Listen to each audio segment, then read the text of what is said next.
રાજ્યભરમાં ચાંદીપુરા વાયરસથી સંક્રમિત દર્દીઓના કેસમાં દિવસેને દિવસે ઉછાળો આવી રહ્યો છે। આજે રાજકોટમાં 3, અમદાવાદમાં 2 અને પંચમહાલ જિલ્લામાં 1 બાળકનું મોત થતાં રાજ્યભરમાં ચાંદીપુરા વાયરસના કુલ કેસની સંખ્યા વધીને 35 થઈ છે। મૃત્યુઆંક વધીને 21 થયો છે।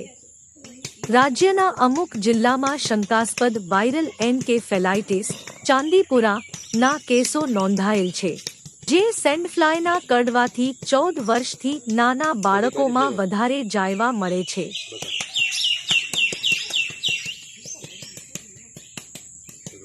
બધી બાજુ ફેરવજો।